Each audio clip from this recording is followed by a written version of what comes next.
Imagine waking up to a world unrecognizable, a landscape of devastation where your home once stood. That's the stark reality for residents of Black River, Jamaica, after Hurricane Melissa unleashed its unprecedented fury. The question echoing through the wreckage isn't just about cleaning up, it's, how do you rebuild everything?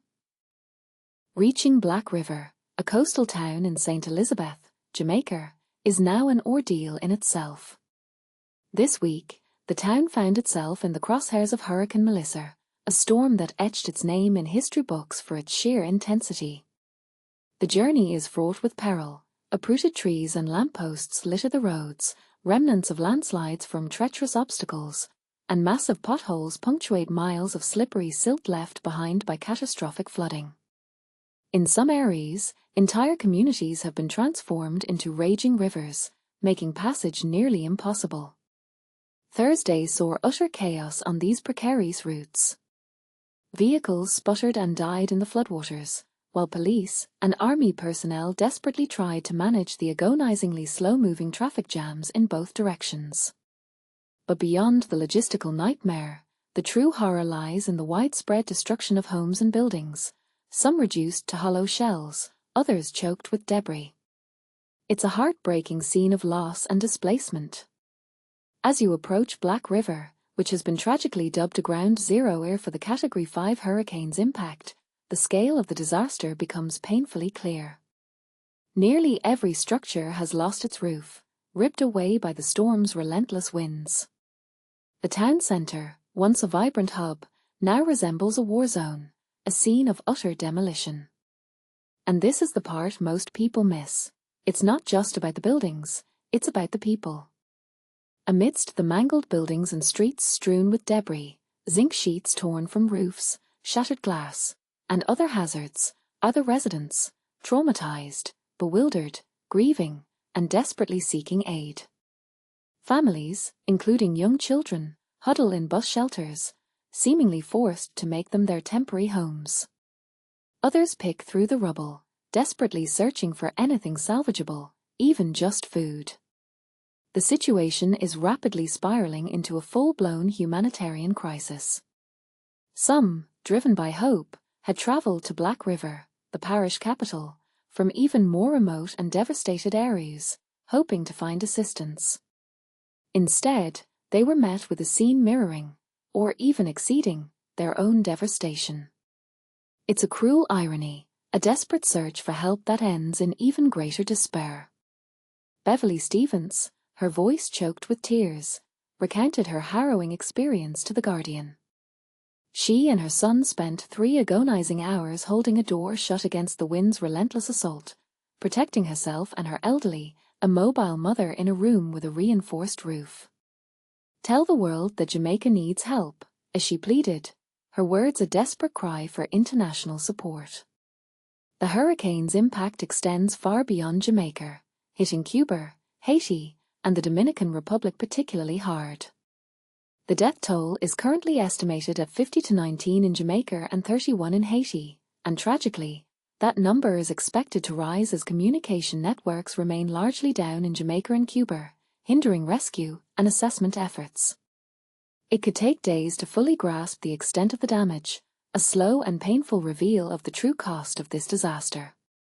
According to the U.S. National Oceanic and Atmospheric Administration, Hurricane Melissa tied a 1935 record for the most intense Atlantic storm ever to make landfall when it struck Jamaica on Tuesday.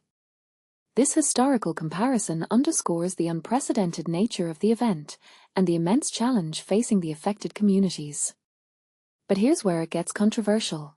Some scientists argue that due to improvements in measuring techniques, direct comparisons to storms from nearly a century ago might not be entirely accurate. What do you think?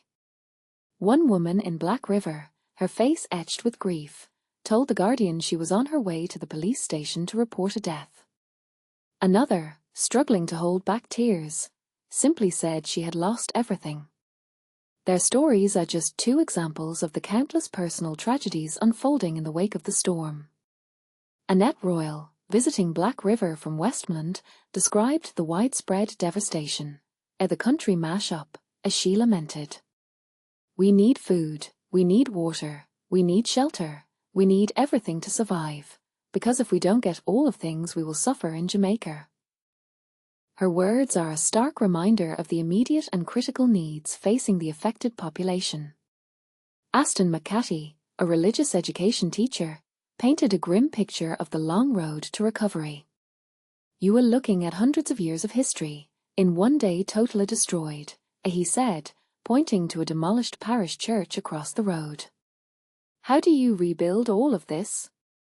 Nobody in Jamaica can say they have ever seen anything like it. He estimates that rebuilding will cost billions upon billions, a staggering figure that highlights the scale of the challenge.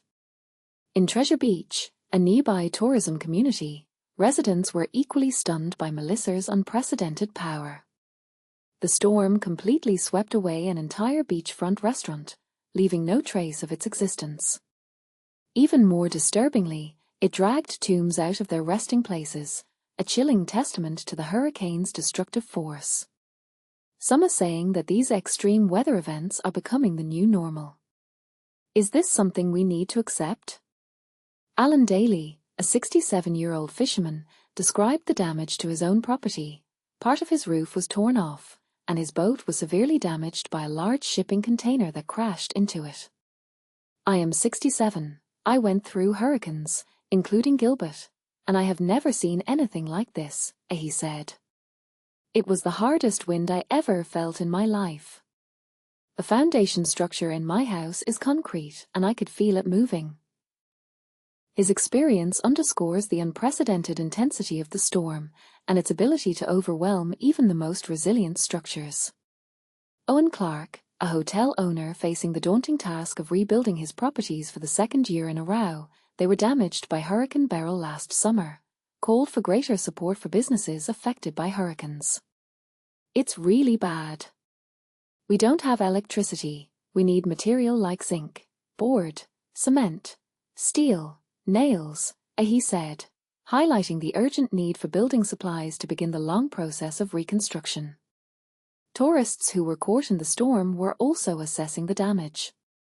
Sri Sudevi, from Islington in London, and her daughter Rachel Diamond had to flee their accommodation and seek refuge in the hills when it became clear the hurricane posed a major threat. Despite the ordeal, Sudevi praised the people of Treasure Beach as strong, resilient, and friendly, noting that she had been enjoying a wonderful holiday before Melissa struck. Diamond, who was previously stranded in Treasure Beach during the COVID-19 crisis in 2020, expressed particular concern about the lack of communication with family in the UK after losing power and cell service. However, she also emphasized the community's strong sense of solidarity. At Treasure Beach, people look after each other, they keep each other safe, so I knew that I was in safe hands. If I have to be anywhere for a hurricane, I'd be in Treasure Beach. Candice Dreden, a local chef leading a World Food Kitchen operation near the beach, is providing hot meals and drinking water to residents without power or running water.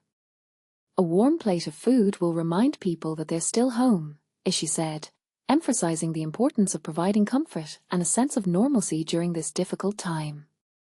We're just a little bit uncomfortable right now, but we still have each other and we're still here cooking with love. Teresa Rodriguez Moody, the chief executive of the Jamaica Environment Trust, warned that Melissa's strength and slow movement are clear signs of climate change. She explained that the science indicates that while the overall number of storms may not increase, the ones that do occur are becoming stronger, wetter, and more destructive. Category 4 and 5 hurricanes are now more frequent in our region, as she noted. For the Caribbean, this means more intense storms like Melissa, longer recovery times and greater social and economic strain. If global emissions aren't drastically reduced, these kinds of events will become more of the norm, Rodriguez Moody concluded, underscoring the urgent need for global action to address climate change and mitigate its devastating impacts.